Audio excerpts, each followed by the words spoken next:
5 noyabr kuni Jenevada Jahon savdo tashkiloti bosh qarorgohida O'zbekistonning ushbu tashkilotga qo'shilishi bo'yicha muzokaralarning keyingi raundi boshlandi. Bu ishchi guruhning 11-yig'ilishi.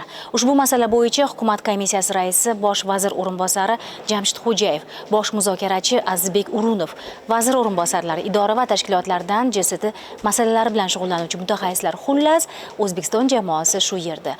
Ikki kun mobaynida a'zo va kuzatuvchi davlatlar, xalqaro tashkilotlar vakillari ishtirokida O'zbekistonning Jahon savdo tashkilotiga qo'shilishi bo'yicha tayyorgarlik jarayonlari muhokama qilinadi. Mamlakatimiz o'z zimmasiga oladigan majburiyatlar birma-bir ko'rib chiqiladi. O'tgan yig'ilishda o'rtaga tashlangan savollarga javob beriladi.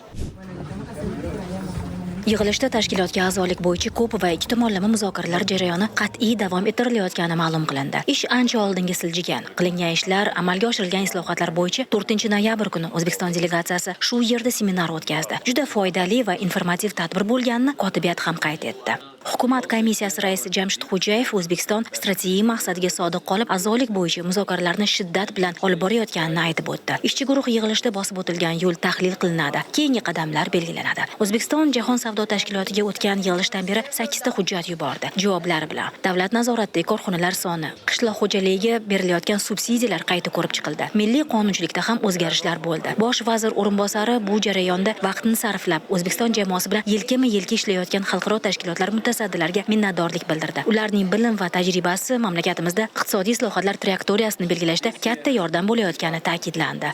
Yaxshi boshlavordik. Endi texnik jihatdan tartibga solish yo'nalishida juda ham ko'p savollar bor. Endi shu savolga endi puxta tayyorgarlik qilib javob beramiz. Hamma masala yechildi, hech qanaqa masala qolmadi. Mana shu jarayonda bir narsani ta'kidlash joizki, mana 3 ta qonun loyihasini tayyorladik. Umuman bu mahsulot umumiy xavfsizligi to'g'risidagi qonun, bozor nazorati to'g'risidagi qonun va 3-chi demak bu ham qonun loyihasi tegishli mana shu Jahon savdo tashkilotining talablaridan kelib chiqib, bu standartlashtirish to'g'risidagi qonun, metrologiya to'g'risidagi qonun, texnik jihatdan tartibga solish to'g'risidagi qonunga va akkreditatsiya to'g'risidagi qonunga mana shu 4 ta qonunga biz tegishli o'zgartirishlar kirityapmiz. A'zo mamlakatlar bilan ikki tomonlama muzokaralar davom etmoqda. 31 davlat bilan bozorga kirish shartlari kelishildi. 4-noyabr kuni Kanada, bugun esa yana bir mamlakat Panama bilan uzoq davom etgan kelishuv jarayoni yakunlandi. Bu bo'yicha protokolga qo'l qo'yildi.